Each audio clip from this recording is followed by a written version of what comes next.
께서 빌라도 앞에 서셨으니 그 십자가에 못 박히시는 부분이 나오겠구나라고 생각을 하며 십자가의 사건이 중요하니 얼른 넘어가자라고 생각을 하면서 오늘 본문에 등장하고 있는 그들, 그리고 빌라도, 그리고 예수님의 대화를 깊이 살펴보지 못하고 그냥 넘어가는 경우가 많습니다. 이 시간 유대인과 그리고 빌라도, 또한 빌라도와 예수님의 대화를 통하여서 왕이신 예수님에 대해서 우리가 함께 알아가고자 합니다.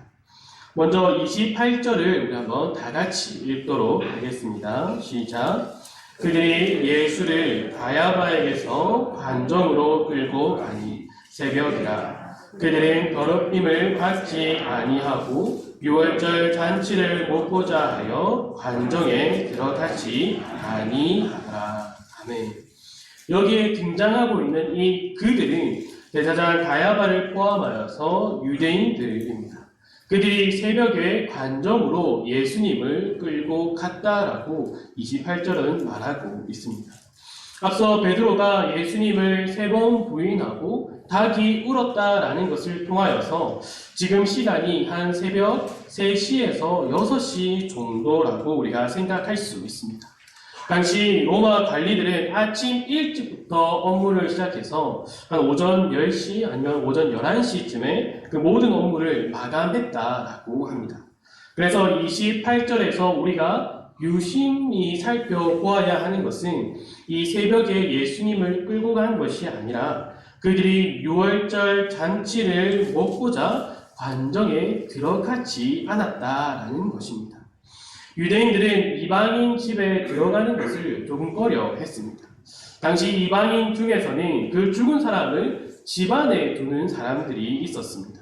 그래서 자신들이 그 이방인의 집에 들어갔을 때에 그 시신을 가까이 함을 통하여서 부정하게 되었다라고 생각을 하는 거죠. 또한 이러한 부정함을 통하여서 유월절과 그리고 유월절 다음부터 7일 동안 이어지는 이 무교절에 참여하지 못하기 때문에 지금 그들이 관정에 들어가지 않는다라고 말하고 있습니다. 그들이 이러한 의식적인 행동을 통하여서 아주 세심하게 행동하고 있다라는 것을 우리가 살펴볼 수 있습니다. 이렇게 세심한 그들이지만 죄 없으신 예수님을 십자가에 못 박히게 넘기기 위하여서 거짓 증거들을 제시하고 또한 그들의 마음속에는 악의와 위선과 또한 잔혹성이 가득하다라는 것을 우리가 함께 살펴볼 수 있습니다.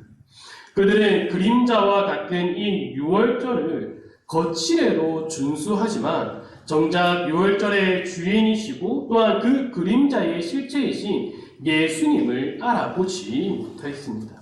그들은 이 유월절의 주인이신 예수님을 30절에서 행악자라고 말을 하며 또한 31절을 통하여서 반드시 예수님을 죽이고자 하고 있다라는 것을 우리가 알 수 있습니다. 이를 통해 우리가 알 수 있는 것은 그들은 유월절의 그 깊은 의미를 잊어버리고 이제는 감사하지도 않고 그리고 기대와 소망이 없이 그 유월절을 보내고 있다라는 것을 우리가 볼 수 있습니다. 이제 우리가 시선을 옮겨서 빌라도에 대해서 한번 살펴보겠습니다. 빌라도는 유대인들이 예수님을 끌고 올 것을 알고 있었습니다. 예수님이 잡히시던 밤에 그 로마 군대가 함께 하였다라는 것을 통하여서 이 빌라도가 그것을 허락했고 또한 그에 대한 보고를 받았다라는 것을 우리가 알 수 있죠. 그리고 유대 총독으로 있던 이 빌라도는 유대 지역의 모든 일들을 보고받았습니다.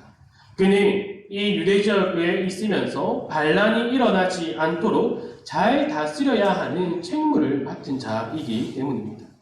아마 그는 병자들을 고치고 또한 여러 이적들을 행하시고 또한 유대 지도자들이 시기하고 있는 이 예수님에 대해서 많은 보고를 들었고 또한 그 예수님에 대해서 아주 주의를 기울이고 살펴보았을 겁니다. 특히 예수님께서 이 예루살렘에 입성할 때의 그 사건은 아마 그가 신경을 곤두서고 바라보았을 겁니다. 예수님께서 예루살렘에 입성하실 때에 많은 사람들이 나와서 무엇이라고 소리쳤습니까? 누가복음 19장 37절과 38절에 이렇게 나와 있습니다. 이미 갈람산 내리막길에 가까이 오심에 제자의 온 무리가 자기들이 본 바 모든 능한 일로 인하여 기뻐하며 큰 소리로 하나님을 찬양하며 이르되 찬송하리로다 주의 이름으로 오시는 왕이여 하늘에는 평화여 가장 높은 곳에는 영광이로다 하니. 아멘. 많은 이들이 예수님께서 이 예루살렘에 입성하고 있는 그 모습을 보고 하나님을 찬양하며 하늘에는 평화여 가장 높은 곳에는 영광이로다 라고 소리 높여 지금 소리 지르고 있습니다. 이를 들은 바리새인들이 예수님께 그 제자들을 책망할 것을 요구하고 있습니다. 이는 첫째로 로마인들이 이 사실을 알면은 우리가 반란을 일으키고 있다라고 생각을 하여서 자신들이 박해를 받을까봐 그 제자들을 조용히 해달라고 말하고 있는 거죠. 또한 둘째로는 어떻게 그 새끼 나귀를 타고 온 사람이 우리의 진정한 왕이 될 수 있느냐 이러한 생각을 가지고 있는 것입니다. 빌라도는 예수님께서 이 예루살렘에 입성하실 때의 모습과 또한 이스라엘 백성들의 그 반응도 알고 있었을 겁니다. 그래서 오늘 본문 33절에 예수님과의 그 첫 대화의 시작이 내가 유대인의 왕이냐 이렇게 빌라도가 지금 질문을 하고 있는 것이죠. 이에 예수님께서 어떻게 답을 하고 계십니까? 우리 함께 34절을 한번 같이 읽어보도록 하겠습니다. 시작. 예수께서 대답하시되 이는 내가 스스로 하는 말이냐 다른 사람들이 나에 대하여 내게 한 말이냐. 아멘. 예수님께서 이렇게 되물으시는 것은 내가 다른 사람들을 통하여 들은 그 이야기로 인하여서 네가 지금 나를 유대인의 왕으로 인정하고 믿느냐 믿지 않느냐 이것을 물어보고 계시는 거죠. 이에 빌라도가 무엇이라 대답합니까? 내가 유대인이냐라고 하면서 화를 내고 있습니다. 내가 그것을 믿겠느냐? 유대인과 대제사장들까지도 왕이라고 하는 너를 넘겼는데 정말로 네가 왕이냐라고 다시 물어보고 있습니다. 그리고 내가 무엇을 했느냐라고까지 물어보고 있는 거죠. 빌라도가 이렇게 화를 내면서 그가 묻고 있는 것은 자신이 예수님을 왕으로 인정한다라는 것은 자신도 그 반란에 동참하기 한다라는 것을 인정하기 때문입니다. 그는 계속해서 예수님을 단순히 정치적인 왕으로만 생각하며 대하고 있음을 알게 해주는 부분이죠. 이러한 생각을 가진 빌라도에게 예수님께서는 왕으로 오셨다라는 사실을 말씀해 주십니다. 우리 함께 오늘 본문 36절과 37절을 함께 읽어보도록 하겠습니다. 시작. 예수께서 대답하시되 내 나라는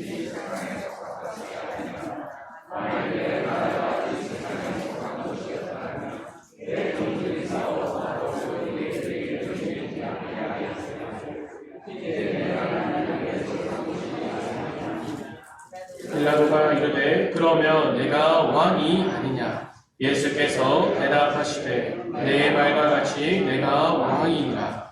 내가 이를 위하여 태어났으며 이를 위하여 세상에 왔나니 곧 진리에 대하여 증언하려 함이로라.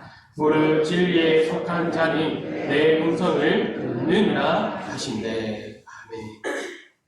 예수님께서 왕으로 오셨으며 왕으로서 진리에 대하여 증언하러 오셨다라는 사실을 지금 밝히 말씀해 주십니다.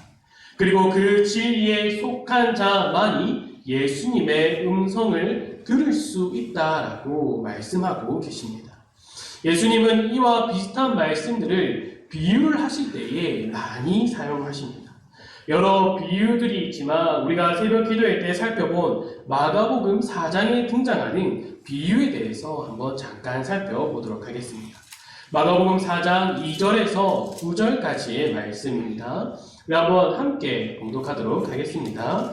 이에 예수께서 여러 가지를 비유로 가르치시니 그 가르치시는 중에 그들에게 이르시되 들으라. 씨를 뿌리는 자가 뿌리러 나가서 뿌릴새 덜어는 길가에 떨어지매 새들이 와서 먹어버렸고 덜어는 흙이 얕은 돌밭에 떨어지매 흙이 깊지 아니하므로 곧 싹이 나오나 해가 돋은 후에 타서 뿌리가 없으므로 말랐고 덜어는 가시떨기에 떨어지매 가시가 자라 기운을 막음으로 결실하지 못하였고 덜어는 좋은 땅에 떨어지매 자라 무성하여 결실하였으니 30배나 60배나 100배가 되었느니라 하시고 또 이르시되 들을 귀 있는 자는 들으라 하시니라. 아멘.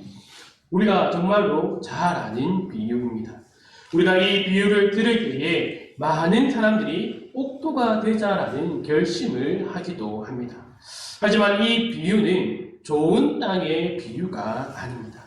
마태복음 13장에서도 이와 동일한 비유가 등장을 하는데 예수님께서는 이 비유가 어떤 비유인가에 대해서 정확하게 말씀해 주십니다. 13장 18절입니다. 그런즉 씨 뿌리는 비유를 들으라. 이 씨가 핵심이다라는 것이죠. 그 씨가 뿌려져야지만이 결실을 맺을 수 있으며 그 결실을 맺는 것을 통하여서 그 땅이 어떠한 땅인가 알 수 있다라는 것입니다. 그래서 예수님께서는 귀 있는 자는 들어라 라고 하시면서 마가복음 4장 12절에서 이는 그들로 보기는 보아도 알지 못하며 듣기는 들어도 깨닫지 못하게 하여 돌이켜 죄의 사함을 얻지 못하게 하려 함이라 하시고 이렇게 말씀하고 계시는 거죠. 이것이 오늘 본문에 정확하게 나타납니다. 예수님을 끌고 온 그들, 그리고 예수님과 대화를 나누고 있는 이 빌라도, 그들은 예수님을 보아도 보지 못했습니다. 예수님을 보아도 그들은 예수님이 어떠하신 분인가에 대해서 그들은 깨닫지 못합니다. 예수님께서는 그 행하신 일들과 또한 그 전하시고 선포하신 진리의 말씀을 그들은 들어도 깨닫지 못하고 있다라는 그 사실을 오늘 본문에서는 아주 정확하게 우리에게 알려주고 있습니다. 그렇다면 오늘 이 자리에 나오신 우리 성도분들은 어떻습니까? 그렇습니다. 바로 우리는 깨달은 자들입니다. 돌이킨 자들입니다. 누구를 통하여서 우리가 깨닫고 누구를 통하여서 돌이킨 자들입니까? 바로 십자가를 지신 그 왕이신 예수 그리스도를 통해서입니다. 하나님께서 깨닫지 못한 자들의 이야기를 우리에게 계속해서 말씀해 주시는 그 이유가 무엇일까요? 복음을 듣고 모두가 죄인임을 고백하는 것이 아니다라는 사실입니다. 복음을 듣고 모두가 구원을 받는 것이 아니다라는 그 사실을 우리에게 계속해서 알려주시는 겁니다. 하나님께서 택하시고 부르신 자들만이 그 복음을 들었을 때에 깨달을 수 있다라는 사실을 우리에게 알려주고 계시는 겁니다. 그 복음을 들었을 때에 죄인임을 고백하고 내가 죄인임을 고백하고 그 예수 그리스도를 나의 구주라고 나의 유일한 왕이심을 고백할 수 있는 자들은 그 많은 사람, 모든 사람이 아니라 하나님께서 정하시고 부르신 자들만이 깨달을 수 있다라는 사실을 우리에게 알려주고자 하는 것입니다.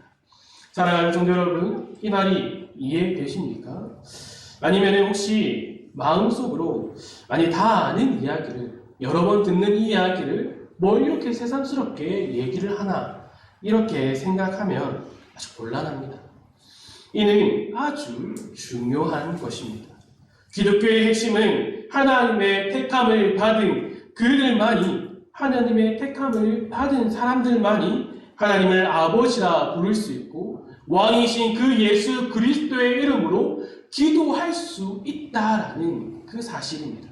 이것이 기독교의 핵심이며 감사의 이유가 됩니다. 데살로니가 전서 5장을 보면은 우리가 아주 잘 아는 그 말씀이 나옵니다. 항상 기뻐하라, 쉬지 말고 기도하라, 범사에 감사하라. 이 말씀이 나옵니다. 하지만 우리는 이 말씀까지만 기억을 하지요. 하지만 이 데살로니가 전서 5장에서는 이 말씀의 근거까지도 우리에게 말해주고 있습니다. 5장 9절에서 10절을 우리 한번 다 같이 읽어보도록 하겠습니다. 시작. 하나님이 우리를 세우심은 노하심에 이르게 하심이 아니요 오직 우리 주 예수 그리스도로 말미암아 구원을 받게 하심이라. 예수께서 우리를 위하여 죽으사 우리로 하여금 깨어있든지 자든지 자기와 함께 살려 하려 하셨느니라. 그리고 18절에서도 그 근거에 대해서 이야기를 하고 있습니다. 범사에 감사하라. 이것이 그리스도 예수 안에서 너희를 향하신 하나님의 뜻이니라. 아멘. 지금 여기서 무엇을 근거로 두고 있습니까? 우리를 향하신 그 하나님의 뜻. 하나님께서 우리를 창세 전부터 미리 택하시고 예비하시고 그 구원의 계획하심에 따라서 예수 그리스도를 이 땅에 보내어주셔서 그 예수 그리스도가 전한 복음을 통하여서 우리가 믿고 돌이키고 거듭난다라는 그 사실을 바로 이 항상 기뻐하라, 쉬지 말고 기도하라, 범사에 감사하라는 이 말씀의 근거로서 우리에게 주고 있다라는 사실입니다. 이 말씀을 오늘 본문을 대입해서 보면은 그 예수님을 보아도 그 말씀을 들어도 복음을 듣더라도 깨닫지 못하는 그 유대인들, 그 빌라도의 모습을 우리에게 계속해서 말씀해 주시면서 오늘 이 말씀을 나누고 지금 이 자리에 앉아서 함께 하나님의 말씀을 듣고 있는 우리는 깨달은 자다라는 그 사실을 우리에게 말씀해 주고 계시는 겁니다. 사랑하는 성도 여러분, 성도가 신앙생활을 하다 보면은 그 은혜를 놓칠 때가 있습니다. 감격을 잃어버릴 때가 있습니다. 왜 그럴까요? 바로 감사를 잊어버리기 때문입니다. 내가 구원받은 것을 당연하게 생각할 때, 내가 구원받은 것이 더 이상 은혜로 받아들이지 않을 때, 내가 기도할 수 있다는 그 사실이 감사의 이유로 나타나지 않고 받아들이지 않을 때에 또한 하나님을 아버지라 부르고 왕이신 예수 그리스도의 이름으로 기도할 수 있는 것이 더 이상 감사로 여겨지지 않을 때 그 신앙생활에서 우리는 은혜를 누릴 수 없으며 감격을 누릴 수 없게 되는 것입니다. 그 모든 것들이 사라지고 거칠에 의무만이 남게 되는 것입니다. 그리고 기도의 제목에 있어서 감사의 내용보다는 나의 간구들, 나의 동력을 위한 그 간구들만이 남게 되는 것입니다. 신앙생활에서 이 감격들이 사라지고 나니 예배 외에 다른 것들에 집중하게 됩니다. 다른 것들에 집중하여서 그 하나님께서 나에게 말씀하여 주시는 그 말씀을 듣지 못하고 흘려버리게 되는 것입니다. 주 안에 사랑하는 성도 여러분, 감사를 회복합시다. 감격을 회복합시다. 이 땅에 왕으로 오신 예수님께서 나를 위하여 오셨으며 왕이신 예수님께서 죽으심을 통하여서 내가 구원을 받았으며 아버지 하나님의 사랑을 받는 존재로 예수님의 이름으로 기도할 수 있는 존재가 되었다라는 그 사실을 늘 기억하여서 늘 감사하시기 바랍니다. 다른 어떠한 것들이 주어졌다라고 우리가 감사하는 것이 아니라 이 사실 자체만으로도 우리가 오늘 이 자리에 나와서 함께 찬양하고 함께 하나님의 말씀을 나누고 함께 기도할 수 있고 함께 성령으로 교제를 나눌 수 있다라는 이 사실이 감사의 그 기도 제목이 되기를 간절히 소망합니다. 그리고 우리가 기도할 때에 하나님을 아버지라 부르는 것, 그리고 기도의 끝이 예수 그리스도가 되는 것, 이 사실만으로 그 감사가 넘치고 감격이 넘치기를 간절히 소망합니다. 사랑하는 성도 여러분, 우리는 그 그리스도로 인하여서 옥토가 된 자들입니다. 좋은 땅이 된 자들입니다. 그러면 우리는 이제 무엇을 구해야 합니까? 결실을 많이 맺게 해달라고 구해야 합니까? 그렇지 않습니다. 그 결실이 맺히기 위하여서 필요한 것, 씨를 우리는 구해야 합니다. 그 말씀의 씨가 우리에게 심겨져서 결실을 맺도록 우리는 그것을 구해야 합니다. 늘 하나님의 말씀을 구해야지만이 우리가 결실을 볼 수 있습니다. 사랑하는 성도 여러분, 그 결실이 30배, 60배, 100배가 아니어도 됩니다. 그 결실이 단 하나의 열매를 맺어도 됩니다. 왜 그렇습니까? 그 맺혀진 열매를 봄을 통하여서 우리가 구원받았다는 사실을 확인할 수 있기 때문입니다. 그 열매 하나로 내가 좋은 땅이 되었고 그 그리스도에 인하여서 내가 구원받았다는 사실을 확인할 수 있기 때문입니다.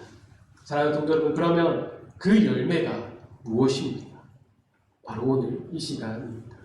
오늘 이 시간 예배를 드리고 있는 그것이 바로 우리에게 있어서 열매입니다. 이 열매를 봄을 통하여서 그 열매의 자리로 나오는, 이 예배의 자리로 나오는 그 순간부터 감격에 휩싸이시기 바랍니다. 예배의 감격을 회복하여서 이 예배 자리에 나올 때마다, 하나님의 말씀을 함께 나눌 때마다, 함께 하나님을 찬양할 때마다 그 감격이 우리 축복로 교회의 성도들 안에서 늘 넘쳐나기를 간절히 소망합니다. 이렇게 기도하도록 하겠습니다. 아버지 하나님, 감사합니다. 이 땅에 왕으로 오신 예수님께서 행한 일들을 늘 기억하게 해주시길 간절히 소망합니다. 특히 하나님의 뜻에 순종하여서 우리를 구원해 주신 것을 늘 기억하여 우리의 입술에서 늘 감사와 찬양이 끊이지 아니하고 구원의 감격에 빠져서 늘 기쁨과 은혜 가운데서 살아가는 하나님의 백성, 자녀, 성도가 되도록 우리와 늘 함께하여 주시고 우리의 마음을 더욱 붙잡아 주시길 간절히 소망합니다. 이 모든 것 예수님의 이름으로 기도드립니다. 아멘.